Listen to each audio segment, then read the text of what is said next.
Hey everyone, welcome back to Lily's podcast. I'm absolutely thrilled you're here today.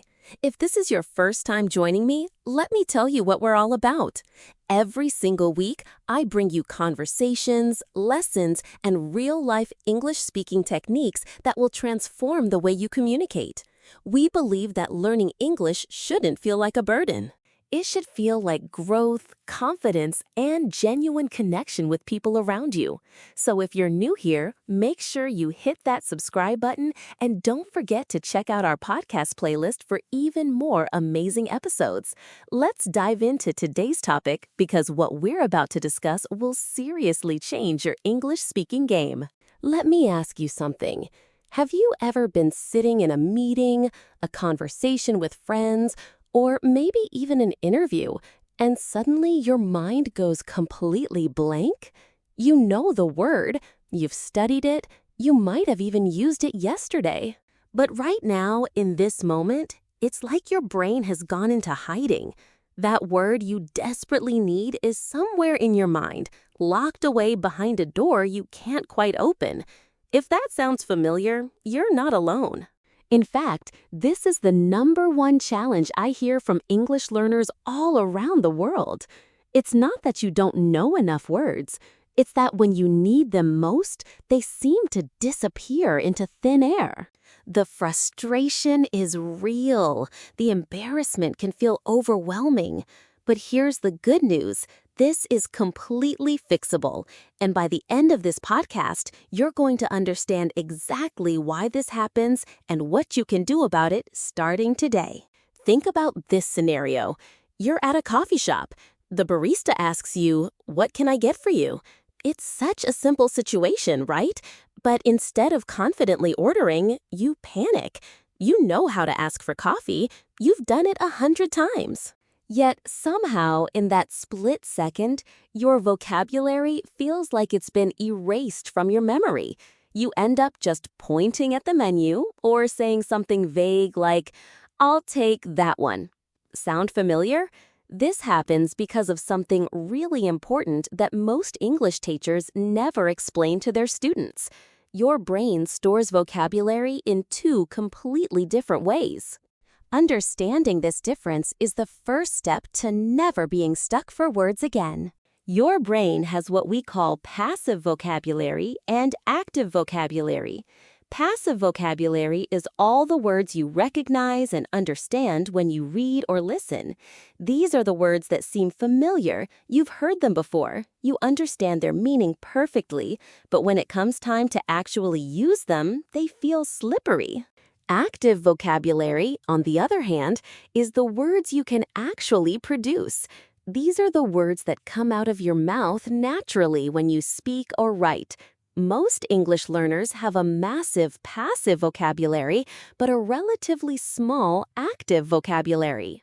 This gap is exactly why you can understand English movies but can't hold a conversation. This gap is why you can read English books but struggle to speak.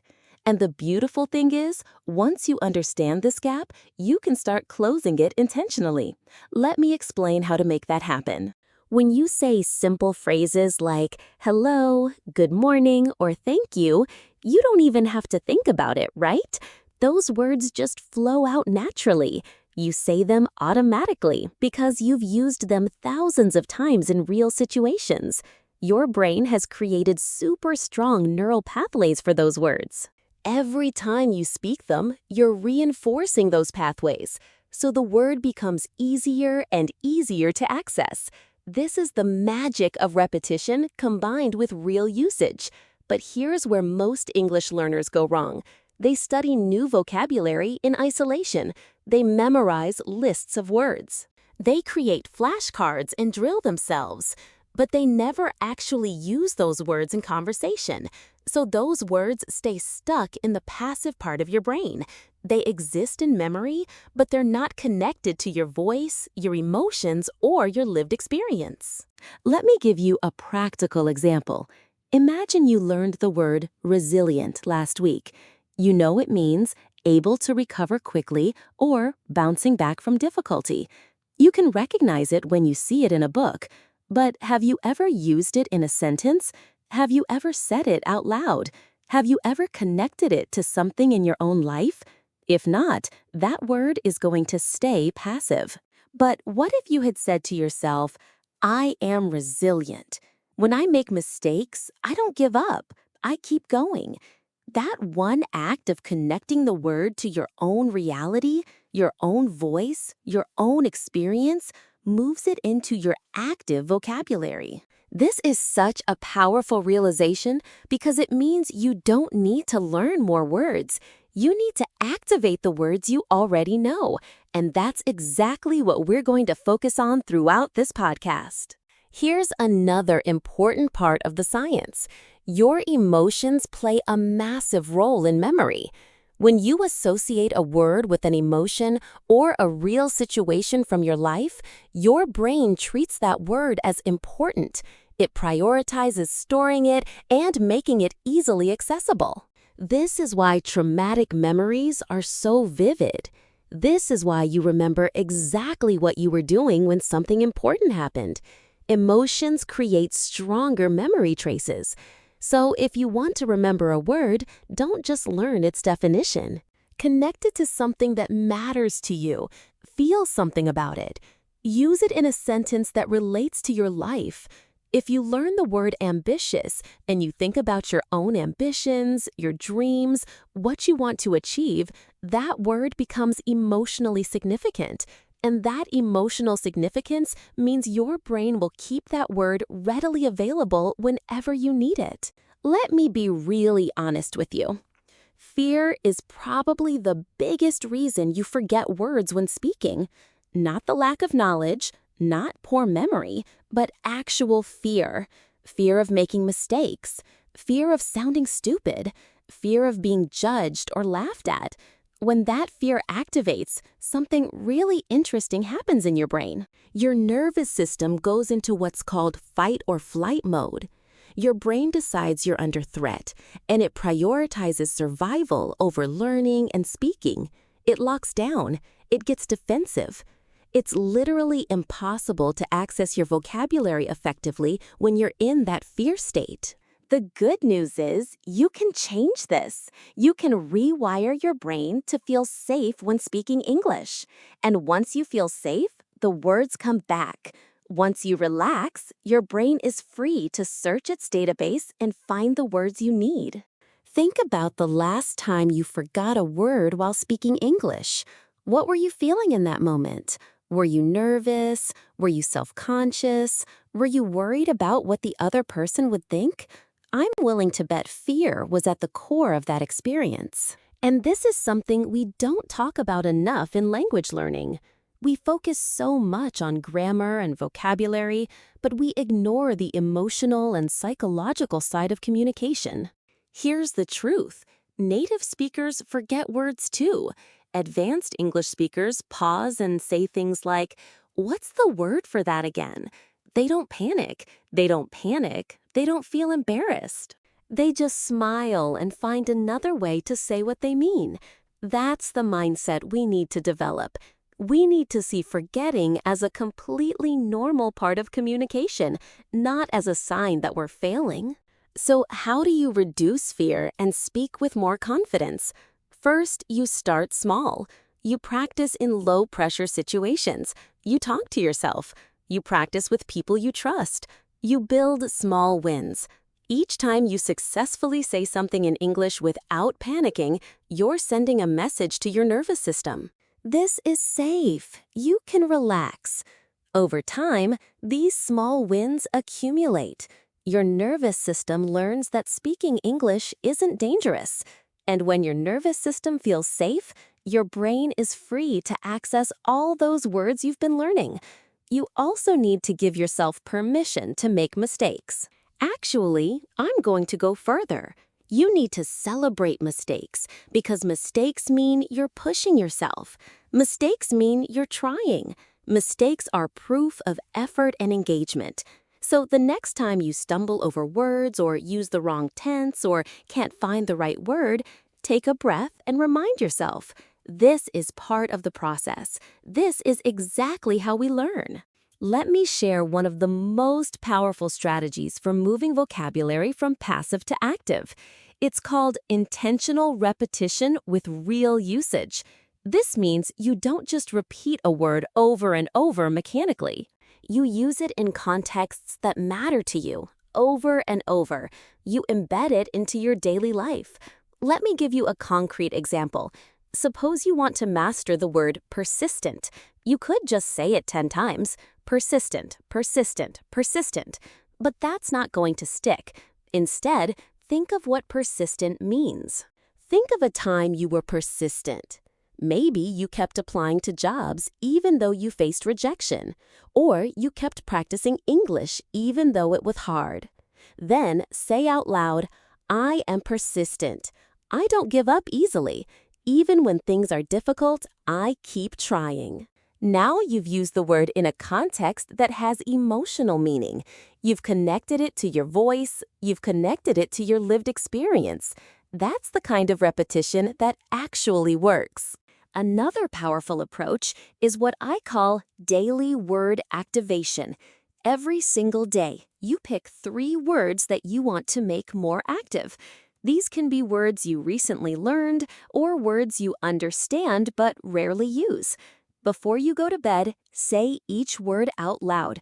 Use it in a sentence that's true to your life. For example, let's say your 3 words are grateful, determined, and curious. You might say, I'm grateful for my family and the opportunities I have. I'm determined to improve my English skills. I'm curious about learning new things. That's just 5 minutes. But if you do this every single night, in just 1 month, you'll have activated 90 words.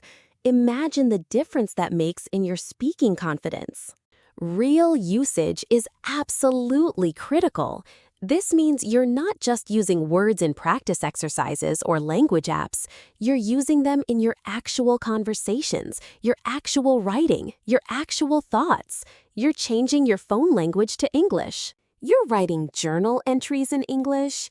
You're narrating your day in English to yourself. You're having imaginary conversations in English. All of these are real usage because your brain experiences them as genuine communication. And that's what moves vocabulary from temporary memory into the permanent, accessible storage in your brain. The key insight here is that your brain doesn't care if you're talking to yourself or talking to another person. Your brain just cares about authentic usage. So if you can't find a conversation partner right now, don't worry. Talk to yourself. Tell yourself stories. Describe your day. Explain your thoughts. Your brain will develop the same neural pathways. I want to introduce you to one of the most underrated learning techniques, reading aloud. When you read silently, only your eyes are engaged.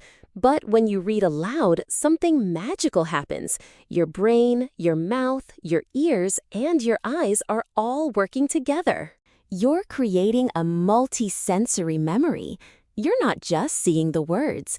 You're hearing yourself say them. You're feeling your mouth form the shapes of the words.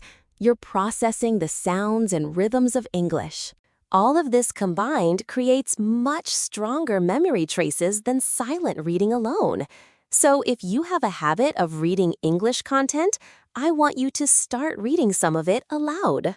Pick an article, a short story, or even a message from a friend, and read it aloud. You don't need to be loud. You don't need to sound like a dramatic actor. Just read clearly and steadily and with focus. Pay attention to the sounds of the words. Pay attention to the rhythm and intonation. Notice where the stress falls in different words. This is not just teaching your vocabulary. This is teaching your mouth and your ears how to produce and process English. And interestingly, when you engage your entire body in the learning process, you remember much better. There's actual neuroscience behind this. When you use multiple sensory channels, you create multiple memory pathways. So if you forget the word through one channel, you might remember it through another. Here's a specific practice I want you to try. Find a short video or podcast episode that interests you, something with clear English and a good pace. Listen to it once just to get a general sense. Then go back and listen again, but this time pause after each sentence. Try to repeat the sentence exactly as the speaker said it. Try to copy their pronunciation, their intonation, their speed. This technique is called shadowing, and it's incredibly powerful.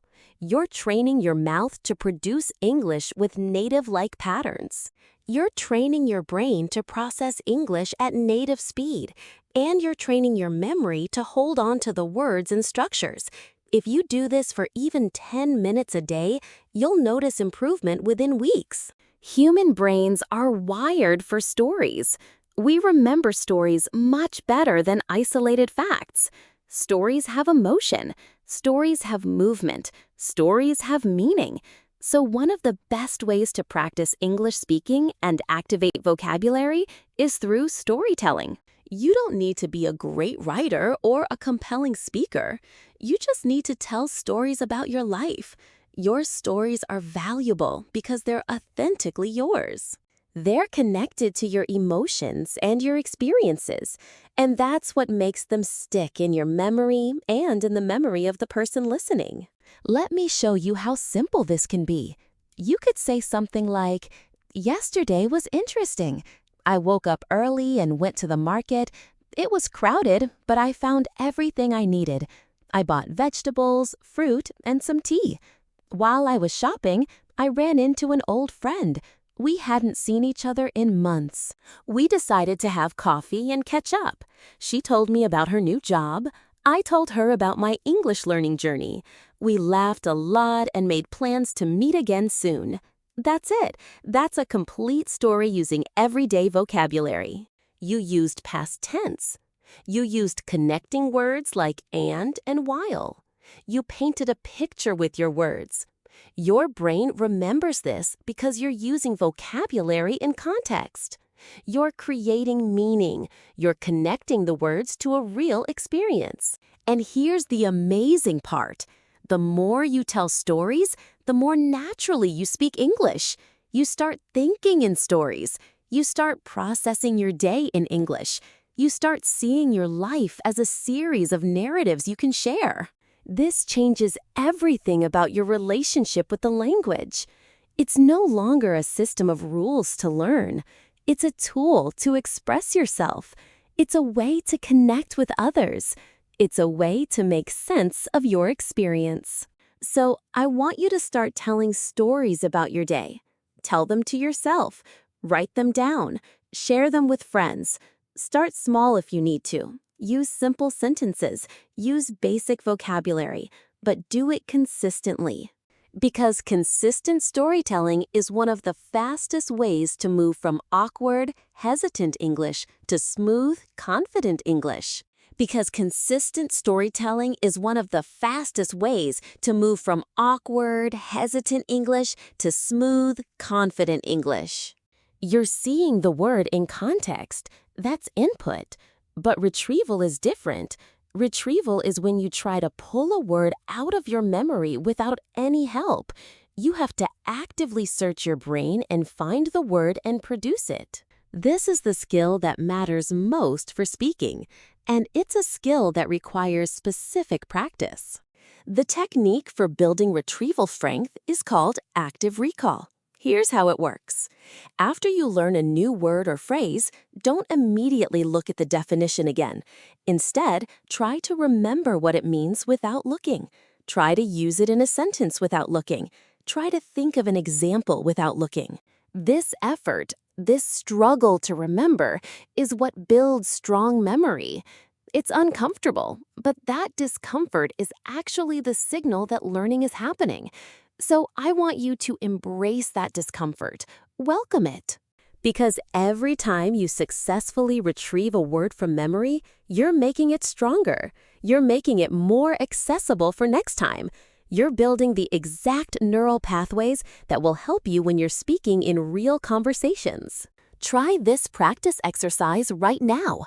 Think of 5 words you've learned in the last week. Don't look at your notes. Just try to remember them. For each word, try to form a sentence without looking up the meaning. Say the sentence out loud. If you struggle, that's perfect. That struggle is the learning. Don't get frustrated. Instead, recognize that you're building retrieval strength. You're training your brain to find those words when you need them. And the more you do this kind of practice, the more reliable your word retrieval becomes. Eventually, words start coming automatically when you speak. You don't have to search for them consciously. They just flow out naturally. That's the goal we're working towards. One of the biggest mistakes English learners make is not reviewing their vocabulary. They learn a new word, use it a couple of times, and then move on. But that's not how memory works. Your brain needs repeated exposure to information if you want it to last. And the spacing of those exposures matters. This is why spaced repetition is so powerful. Spaced repetition means you review vocabulary at increasing intervals. You review it after 1 day, then after 3 days, then after a week, then after a month. Each time you review, you're refreshing that memory. You're telling your brain, this is important. Keep this accessible. And because you're spacing out the reviews, you're not wasting time on words you already know well. You're focusing your effort on words that are at the edge of your knowledge. The easiest way to do spaced repetition is with flashcard apps. Apps like Anki or Quizlet do the spacing automatically. You just mark whether you remembered the word correctly, and the app figures out when to show it to you next. But you don't even need an app. You can use a simple notebook. Write down new words you want to learn. At the end of the day, review them. At the end of the week, review them again. At the end of the month, review them again. You'll be amazed at how much this simple system improves your retention. Words that felt slippery and hard to remember suddenly become solid parts of your active vocabulary. They become words you can use confidently in any situation. Here's a review ritual I want you to try tonight. Go through 5 words you've learned recently. For each word, say it out loud. Use it in a simple sentence. Connect it to something from your life if you can. That's it. That's your review. It takes maybe 5 minutes, but if you do this every single night, your vocabulary will grow exponentially. And more importantly, it will stay in your active vocabulary. It won't fade, it won't slip away. It will be there, ready to use whenever you need it. And that's the foundation of confident, fluent English speaking. Here's a strategy that's going to transform your English learning. Instead of trying to learn all English vocabulary, create a personal word bank. This is a customized list of words that are relevant to your life, your work, your interests, and your goals. Because vocabulary that matters to you is vocabulary you'll actually remember and use. If you're a student, your word bank might include words like assignment, deadline, presentation, and participate. If you work in technology, your word bank might include words like algorithm, interface, and troubleshoot. If you're into cooking, your word bank might include words like simmer, marinate, and garnish. The power of a personal word bank is that you're not memorizing random words. You're building vocabulary that directly applies to your life. This matters so much because relevance creates memory. When a word is connected to something you care about, your brain automatically prioritizes it. It treats it as important, so you remember it better. You use it more naturally. You feel more confident with it. So here's what I want you to do this week. Think about the main areas of your life. Maybe it's work, hobbies, family, education, or travel. For each area, identify 10 words that come up frequently. Write them down. Next to each word, write a simple definition in your own words. Then write a sentence using that word in a context that relates to that area of your life. Say those sentences out loud. Now you've created your personal word bank, and these are the words you'll naturally remember because they matter to you. And here's something really cool. Once you have your personal word bank, you can use it strategically. Before you know you're going to be in a situation where you'll speak English, maybe a meeting, a presentation, a social event, you review the relevant words from your word bank. You remind yourself of those words. You use them in sentences, you prepare your brain to produce them, and then when you get into that situation, those words are fresh and accessible. Instead of your mind going blank, you have a ready supply of words you know how to use. This is such a practical, powerful strategy, and it works regardless of your current English level. A lot of English learners focus almost exclusively on speaking practice. They think that's what matters most. But here's the truth. Listening is absolutely critical. Listening is like fuel for your speaking. When you listen to natural English, you're absorbing patterns. You're hearing how words are actually used in real contexts. You're learning about intonation and rhythm and emphasis. You're exposing your brain to the music of the language, and all of that exposure builds your ability to speak more naturally. It's hard to speak fluently if you haven't listened to fluent English regularly. So if you want to improve your speaking, you have to invest in listening. That means finding English content you genuinely enjoy. It means listening regularly. It means paying attention. The key is choosing content you actually enjoy. If you hate listening to English podcasts, don't force yourself to listen to podcasts. If you love watching cooking shows, watch cooking shows in English. If you love music, listen to English language music. If you love documentaries, watch documentaries in English. When you enjoy the content, you're more likely to listen consistently. And consistency is what matters. Over time, through enjoyable listening, your brain absorbs thousands of examples of English being used naturally. Your ear gets trained. Your sense of what sounds right and what sounds wrong gets refined. And when you speak, you have all this internal reference material. You can draw on all these examples your brain has stored. This makes your speaking sound more natural, more confident, and more fluent. Here's a listening strategy I want you to try. Choose one short English video that interests you. Maybe it's a TED Talk, a YouTube video, a scene from a TV show you love, or a podcast episode about a topic you care about. Listen to it once, just for enjoyment. Don't focus on learning. Just enjoy it. Then listen a second time, and this time pause after each sentence or short phrase. Try to repeat what you heard. Try to copy the speaker's pronunciation and intonation and rhythm.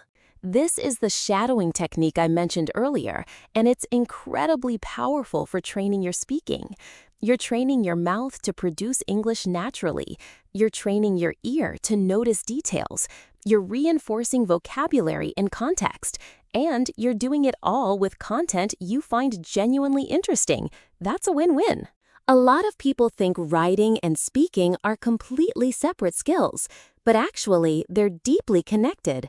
When you write in English, you're engaging with vocabulary, grammar, sentence structure, and meaning in a focused way. You're making conscious choices about what words to use. You're thinking about how to organize your ideas.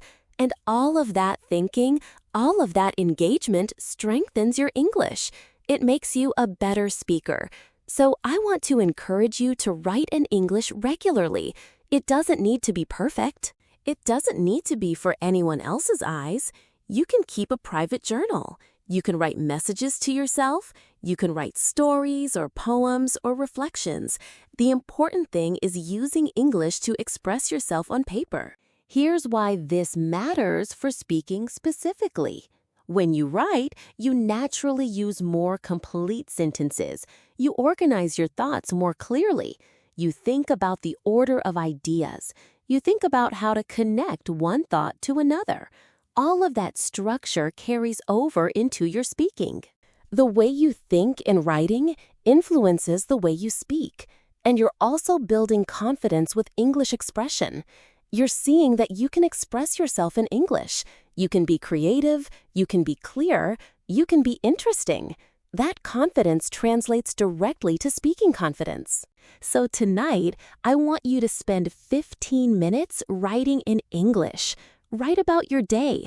Write about your thoughts. Write about your dreams. Write about anything that matters to you. Don't worry about perfection. Don't worry about grammar. Just write. Express yourself. And watch how this simple practice improves your speaking over time. One more thing about writing. The act of writing forces you to retrieve vocabulary from memory. You're not recognizing words like you do in reading. You're producing them. You're spelling them. You're using them in sentences you create. So writing is actually a form of retrieval practice, which we talked about earlier. It's a form of active recall. This means writing is not just a way to practice communication, it's a way to strengthen your vocabulary memory. It's a way to make words more accessible for speaking. So if you want to remember more words when you speak, write more. Keep a journal. Write emails. Write messages. Write stories. Use English in writing every single day. Your speaking ability will improve dramatically. Let me be really clear about something. Your mindset about English is probably having a bigger impact on your speaking than your actual knowledge of English. This is such an important point. I want to repeat it. Your mindset is having a bigger impact than your knowledge. If you believe you're bad at English, that belief is going to create a self-fulfilling prophecy. You'll feel nervous when you try to speak. You'll hold back. You'll assume you'll make mistakes. And that fear will block your access to the vocabulary you actually know. On the other hand, if you believe you're capable of improving, that you can learn, that mistakes are normal, then you'll speak with more confidence. You'll take more risks. You'll push yourself. And paradoxically, that risk-taking and pushing yourself is what actually improves your English. So your mindset is absolute. Let me share some mindset shifts that will immediately improve your English speaking. First, stop thinking of mistakes as failures. Start thinking of them as information. When you make a mistake, your brain is actually learning. Your brain is testing a hypothesis about how English works, and the mistake tells you that hypothesis was wrong. So now you have new information. You can adjust, you can get better.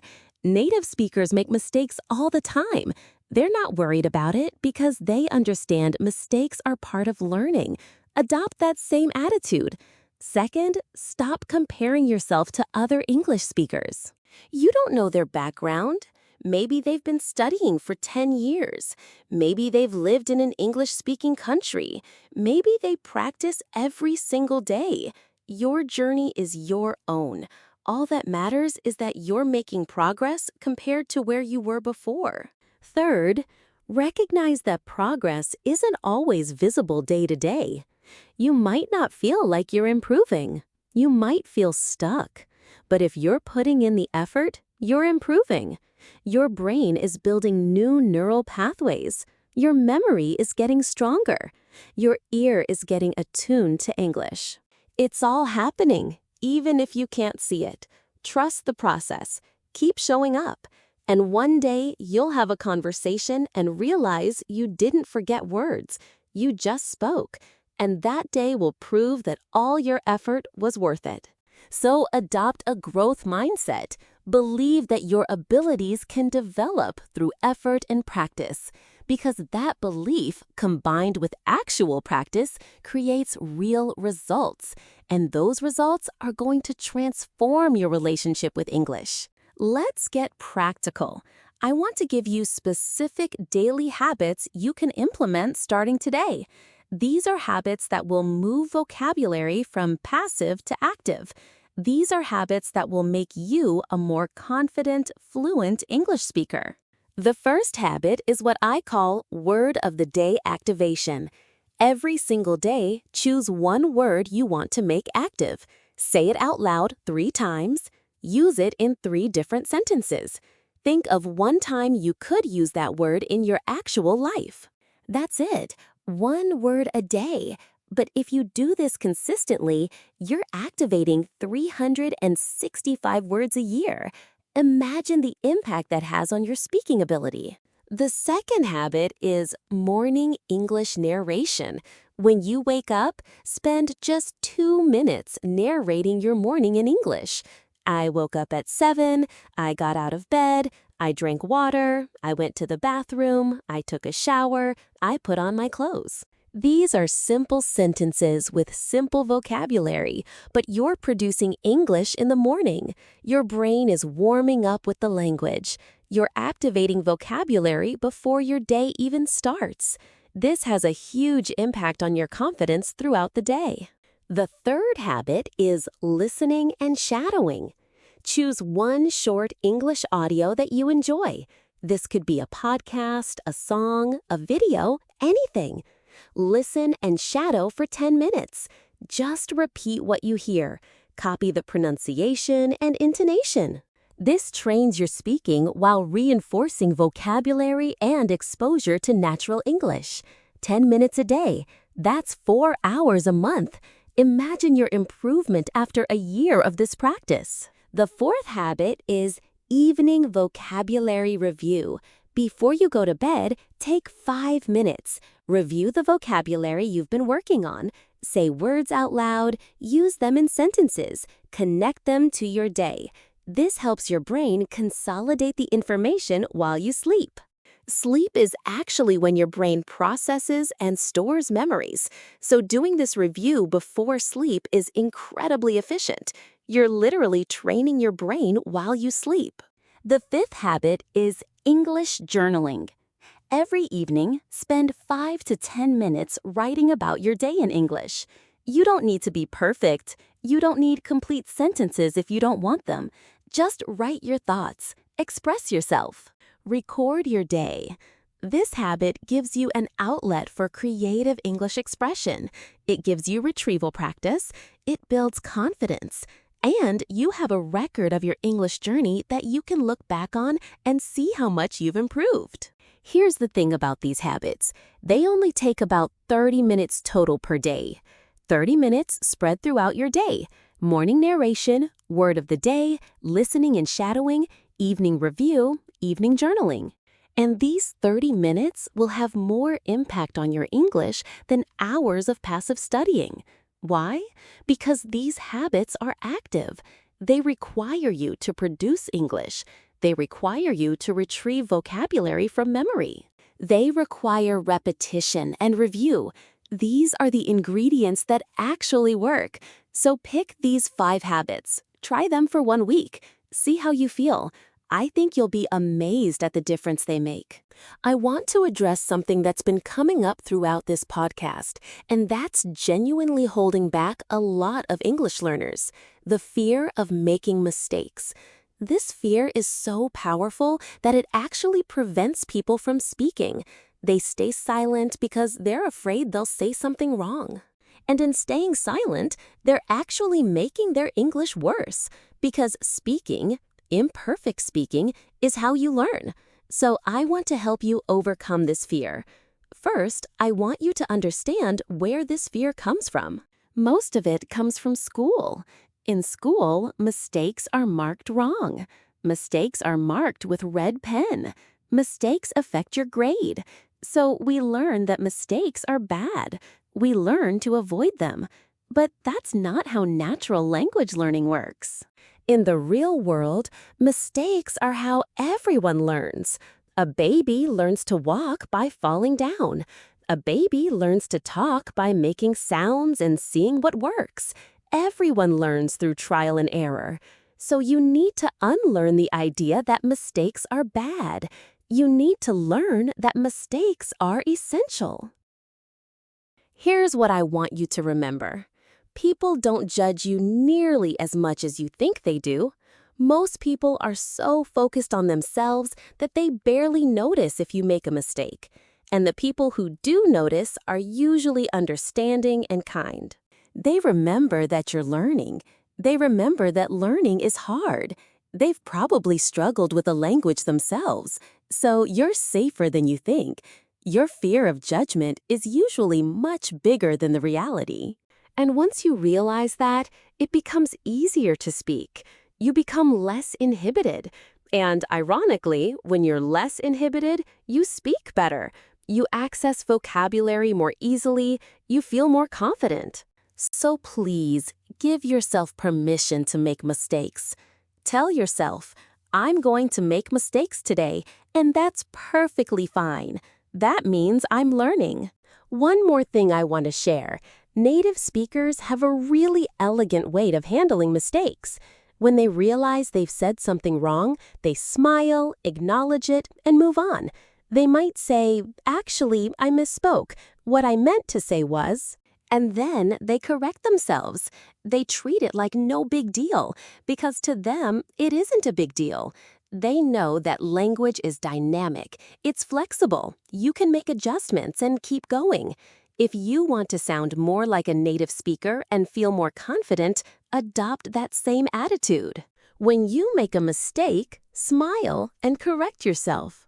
When you can't find a word, laugh it off and describe it another way. When you realize you've said something awkwardly, acknowledge it and try again. This confidence in the face of imperfection is actually what makes you sound more fluent, more native-like, and more likable. So mistakes aren't something to hide. They're actually opportunities to show your resilience, your adaptability, and your genuine humanity. Now, I want to give you some real-life situations where you can practice your speaking. These are situations that many English learners encounter. I'll describe the situation, and I want you to imagine you're actually in that situation. Pause the podcast and practice speaking your response out loud. Okay, here we go. Situation 1. You're at a coffee shop. The barista asks, "What can I get for you?" How would you respond? Try it now. Pause and practice your response. Go ahead. A good response might be, "I'd like a large cappuccino with almond milk, please.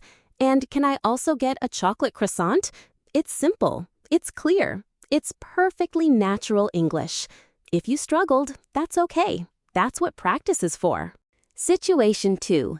You're meeting someone new. They ask, "What do you do?" How do you respond? Again, pause and practice your response. A good response might be, "I work as an accountant at a bank downtown. I've been there for 3 years. I really enjoy working with numbers and helping people manage their finances." Or, if you're a student, "I'm a student studying computer science. I'm in my 2nd year. I really enjoy working with numbers and helping people manage their finances." Or, if you're a student, "I'm a student studying computer science. I'm in my 2nd year." Situation 3. You're in a meeting or class and you don't understand something. What do? Pause and practice. You could say, "I'm sorry. Could you please repeat that? I didn't quite catch it." Or, "Can you explain that a bit more? I'm not sure I understand." Or even, "I'm a bit confused about that point. Could you clarify?" These responses are polite. They're clear, they show engagement, they're absolutely appropriate to say, and there are situations where English learners often freeze up and stay silent, but speaking is better than silence. My day was pretty good. Thanks for asking. I had an important presentation at work, and I think it went well. I was nervous beforehand, but once I started speaking, I felt more confident. After work, I went for a walk and got some fresh air. It was really nice. How was your day? Situation 5. You want to make plans with someone. What do you say? Practice your response. You could say, "Hey, would you like to grab dinner this weekend? I've been wanting to try that new restaurant near the shopping center. Are you free on Saturday evening?" Or, "Do you want to go for a hike next Sunday? The weather is supposed to be beautiful, and I think it would be fun. Let me know if you're interested." These are invitations. They're proposals. They're the foundation of social connection. And if you can speak about making plans, you can speak about anything. These 5 situations cover so many of the moments where English learners struggle. If you can handle these situations confidently, you can handle most casual English interactions. One of the biggest reasons people don't achieve their English goals is they try to do too much too fast and then burn out. They're motivated initially, they throw themselves into English learning, they do hours of study every day. But after a few weeks, they're exhausted. They lose motivation, they stop. And all that effort is wasted. So I want to talk about building a sustainable practice, a practice you can maintain consistently over months and years, because that's what actually builds fluency, not intense bursts of effort. Consistent, moderate effort over time. You're going to learn much more English by practicing 30 minutes every single day than by practicing 4 hours on Saturday and then not practicing again for 3 months. So here's what I want you to do. Choose a realistic amount of time you can commit to English every single day. Maybe it's 30 minutes, maybe it's an hour, but be realistic. This is time you can actually commit to, even on your busiest days. Now, break that time into small activities. We already talked about 5 daily habits that take about 30 minutes total. That's word of the day, morning narration, listening and shadowing, evening review, and evening journaling. You could do these 5 things, or you could have a different combination that works for you. The point is, you're doing a variety of activities that engage different skills and different memory pathways. You're listening, speaking, reading, and writing. You're doing active recall and reviewing. You're building vocabulary and confidence. Once you've established your daily practice, the key is consistency.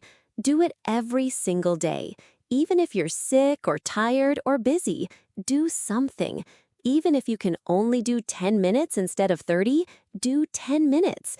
Because consistency matters more than quantity. Your brain responds to regular, repeated input. It responds to rhythm. When you practice at the same time every day, your brain starts expecting English input. It starts preparing. It makes the neural pathways stronger. And over time, this consistent practice compounds. Month 1, you might feel a little improvement. Month 6, you feel significant improvement. Year 1, you're a completely different English speaker, but only if you're consistent. So make a commitment to daily practice. Write it down. Tell someone about it. Make it a non-negotiable part of your day, like brushing your teeth. You brush your teeth every day, even when you're busy, because you know it matters for your health. Your English practice should be the same. And here's something really important. Track your progress. It's easy to feel like you're not making progress because improvement is often subtle. But if you track what you're doing, you can see how much you've accomplished. Keep a simple log. Every day, write down what English activities you did. Review it after 1 month. You'll see that you've done 30 days of consistent practice. That's 30 word of the day activations. That's 30 days of English narration. That's 10 hours of listening and shadowing. That's concrete progress. And seeing that progress will motivate you to keep going. It will prove to you that you're capable of making progress. And that belief is going to sustain you through moments when it feels like you're stuck. Let me address something fundamental. A lot of English learners have the wrong relationship with the language. They see English as a subject to master. They see it as a test to pass. They're focused on being perfect. They're focused on having the right pronunciation and the correct grammar. But that mindset is actually working against them. Because language isn't a subject. Language is a tool for connection. Language is how we express ourselves. Language is how we understand others. When you shift your mindset from English is a subject I need to master to English is a tool I use to connect with people, everything changes. You start caring less about perfection and more about communication. You start taking more risks because you're focused on the message, not the delivery. You start speaking more naturally because you're not overthinking. You're just expressing yourself. This is such a powerful shift. I want to really emphasize it. Professional interpreters and polyglots will tell you that their best conversations in foreign languages are when they stop thinking about the language and start thinking about the conversation. When you're thinking about grammar and pronunciation, you slow down. You hesitate. You sound stiff. But when you're thinking about what you want to express, you flow. You sound more natural. You access vocabulary more easily. This is because your brain is focused on meaning, not form. And when you're focused on meaning, the form takes care of itself. So I want you to make this shift. Stop thinking of yourself as an English learner. Start thinking of yourself as someone who uses English to express yourself. Stop focusing on correctness. Start focusing on communication. This shift in mindset will have more impact on your fluency than any specific technique or exercise, because this shift changes how you relate to the language, and that changes how you produce the language. And here's something related. Start appreciating language for what it is. Language is this miraculous thing that humans created to share our inner worlds with each other. When you speak English, even imperfectly, you're participating in something amazing. You're bridging a gap between your mind and someone else's mind. You're transferring meaning from inside your head into someone else's head. That's incredible. That's powerful. That deserves to be celebrated, even if your English isn't perfect. So celebrate yourself for the effort you're making. Celebrate yourself for the words you can say. Celebrate yourself for the conversations you can have. That celebration, that self-appreciation is going to make you want to keep practicing. It's going to make the journey fun instead of stressful. And when the journey is fun, you achieve way more than when it's stressful. One of the most underestimated aspects of English learning is the social element. Yes, you're learning a language, but ultimately, you're learning it to connect with other people. You're learning it to have conversations, to make friends, to participate in communities. And that social element is actually incredibly motivating. When you have real interactions with real people in English, you're motivated to improve because the stakes feel real. You want to be understood. You want to understand others. You want to have meaningful conversations. That motivation is much more powerful than abstract motivation about improving your English. So I want to encourage you to seek out opportunities to interact with English speakers. And don't wait until you feel perfect. Don't wait until you think you know enough. Start now. Start with where you are. Find language exchange partners. Join English conversation groups. Participate in online communities where people speak English. Go to English meetups in your city if they exist. Strike up conversations with tourists. Watch live-streamed conversations and participate in the chat. Create a video and reply to comments in English. Whatever you can do to interact with real people in English, do it. These interactions are going to feel scary. Your heart might race. You might make mistakes. You might freeze up, and that's all completely normal. But here's what happens. You survive the conversation. You realize it wasn't as bad as you feared. You realize people are patient and kind. You realize you can do it, and your confidence grows. The next conversation is less scary. The one after that is even less scary. Eventually, English conversations start feeling normal. They start feeling fun. You start making friends with English speakers. You start having meaningful exchanges. And your English improves exponentially because you're using it for real communication with real people. So please, don't keep your English confined to textbooks and language apps. Bring it into the real world. Bring it into interactions with real people, because that's where the real learning happens. That's where language comes alive. At some point in your English learning journey, you're going to feel stuck. You're going to feel like you're not making progress. You're going to have conversations where you forget more words than usual. You're going to have days where everything feels hard. And that's completely normal. In fact, that's a sign that you're pushing yourself. You're challenging yourself. And that's where growth happens. But it's important to know how to handle these moments. First, recognize that plateaus are part of every learning journey. You don't improve at a steady rate. You improve, then you plateau, then you improve again. That's how the brain works. During plateaus, you're still consolidating what you've learned. You're still making progress even though you can't see it. So have patience with yourself. Second, when you feel stuck, change something. If you've been studying the same way for months, try something different. If you've been using the same app, try a different one. If you've been listening to the same podcast, try a different podcast. New input, new activities, new challenges. They break you out of a plateau. Your brain needs novelty to stay engaged and to keep improving. Third, remember why you started. Write down your reasons for learning English. What do you want to accomplish? Who do you want to talk to? Where do you want to go? What do you want to express? When you remember the bigger picture, the smaller frustrations feel less important. You're reminded that this journey matters, and that reminder gives you the motivation to keep going. Fourth, celebrate small wins. On days when you feel stuck, remember the wins you've had. Remember conversations you've handled well. Remember words you've learned.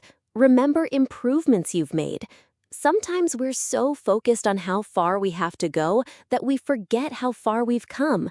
So celebrate. And finally, give yourself grace.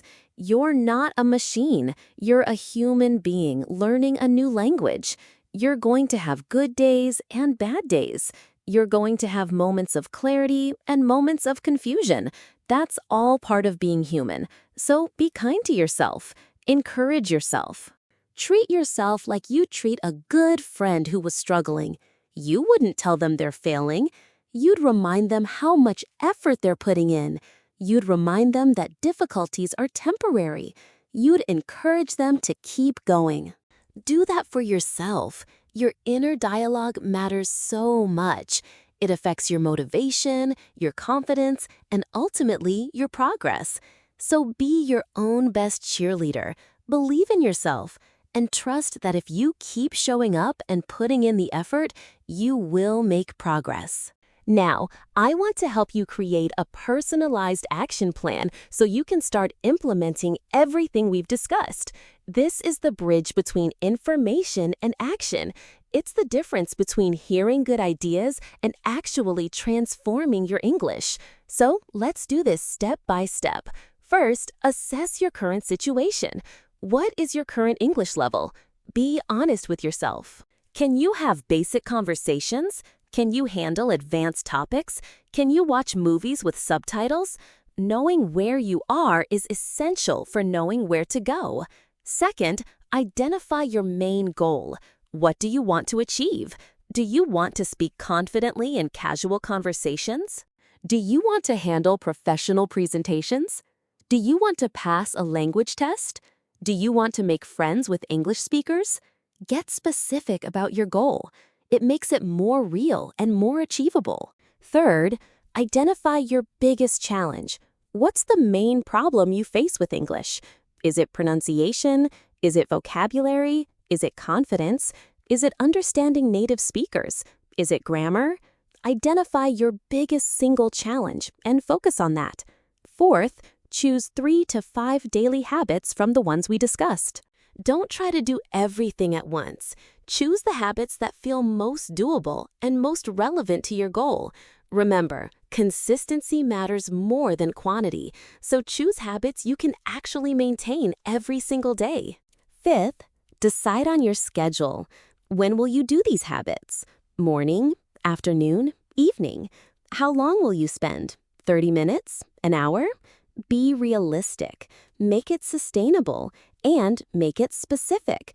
For example, every day at 8 a.m., I will do word of the day activation for 5 minutes. Then I will listen and shadow for 10 minutes.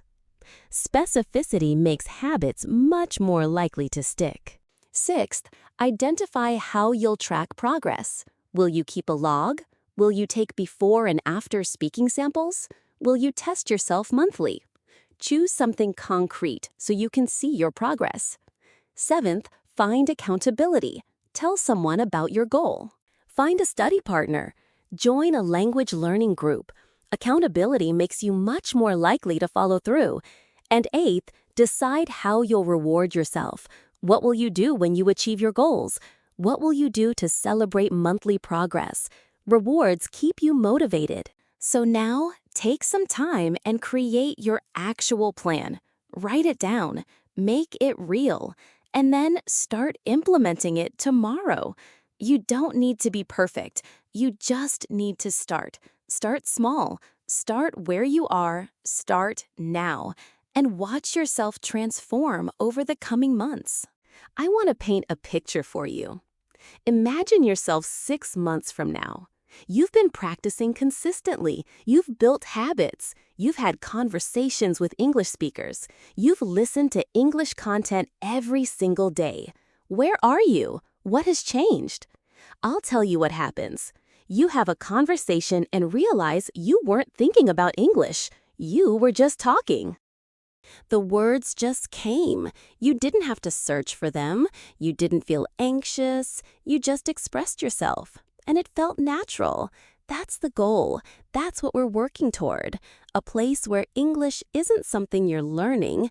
English is something you're using, something you're living. And that shift, that transformation, is available to you. If you commit, if you practice, if you give yourself permission to be imperfect while you're getting better. Imagine your confidence. You're at a party and someone starts speaking English. Instead of panicking, you feel excited. You're ready. You join the conversation. You share your thoughts. You ask questions. You laugh. You make connections. Imagine your opportunities. A job opens up that requires English. Instead of thinking you're not qualified, you think, I can do that. You apply. You get the job. Imagine your world expanding. You can watch movies without subtitles. You can read books for pleasure. You can make friends from different countries. You can travel and communicate with locals. You can access information and ideas from around the world. All of this is available to you. All of this is possible, but it requires commitment. It requires consistency. It requires belief in yourself and in the process. So I'm asking you, are you ready? Are you willing to commit to daily English practice for the next 6 months? Are you willing to be imperfect while you get better? Are you willing to celebrate small wins? Are you willing to keep going even when it gets hard? If you are, I promise you, you're going to see incredible results. Thank you so much for spending this time with me. Thank you for listening to my thoughts and the practical advice. Thank you for caring about your English. Thank you for investing in yourself. That investment is going to pay off. Not just in your English, but in your confidence, your opportunities, your connections, and your sense of what's possible. So now, take action. Create your action plan. Start your daily habits. Join a conversation group. Find a study partner. Do something today that moves you closer to fluent English. And remember, you're not alone in this journey. Thousands of people around the world are on this same path. We're all learning. We're all growing. We're all becoming more capable, more confident, more connected. And you're part of that community. I'm rooting for you. Now go out there and show English what you're capable of. Thank you, and I'll see you in the next podcast episode.